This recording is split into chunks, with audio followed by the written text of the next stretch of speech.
Hello guys, welcome to another blog. আজকে আমরা বানাবো ড্রাগনের ডিম। হ্যাঁ, আপনারা ভাববেন যে এটা ড্রাগনের ডিম কিভাবে। ঘটনাটা আমি বলি।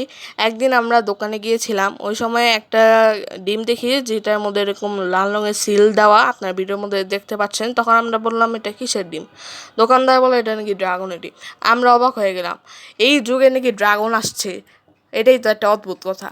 ড্রাগন তো ছিল নাকি না ছিল এটা তো আমরা নিজেরাও কখনো জানি না, সায়েন্টিস্টরা এখনো জানে না। তো আমরা বললাম যে এটা ড্রাগনের ডিম কীভাবে হলো, বলে এটা কুসুম নাকি ভিতরে লাল। তো আমরাও দোকানদার থেকে চেয়ে একটা ডিম নিলাম টেস্টিংয়ের জন্য।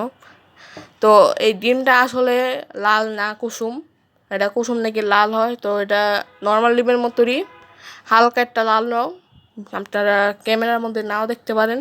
তো আজকে আমি ডিম ভাজছি, আমি বাচ্ছি সব, আর এডিটিংও আমি করছি। এটার মধ্যে আমার আম্মুর কোনো হাত নেই। আর আপনারা বেশি বেশি লাইক অ্যান্ড সাবস্ক্রাইব করবেন, প্লাস শেয়ারও করবেন। তো সুন্দর করে আমরা বেছে নিই। আমি প্রথমে অবাক হয়ে গিয়েছিলাম যে এটা কুসুম নাকি লাল। তো এটার ভিতরে কি কোনো কেমিক্যাল দেওয়া নাকি কেমিক্যাল না, আপনারা একটু কমেন্টে বলবেন তো।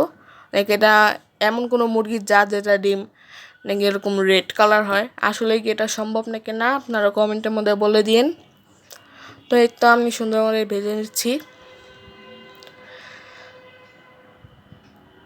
তো আজকে ডিমটা খেতে খুব মজা হবে। আপনারা আগের একটা ভিডিওর মধ্যেও দেখেছিলেন আমি ডিম ভেজেছিলাম। তো এবারও আরেকটা ডিম ভাজা ভিডিও। এটা আসলে একটা টেস্টিংয়ের ভিডিও, আপনারা দেখানোর জন্য আমি এই ভিডিওটা করলাম। আপনারা প্লিজ লাইক অ্যান্ড সাবস্ক্রাইব করবেন বেশি বেশি করে।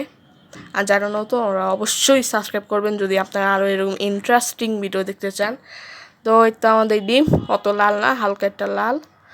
তো গাইস, আবার আপনাদের সাথে নতুন একটা ভিডিওতে দেখা হবে। And ta-da!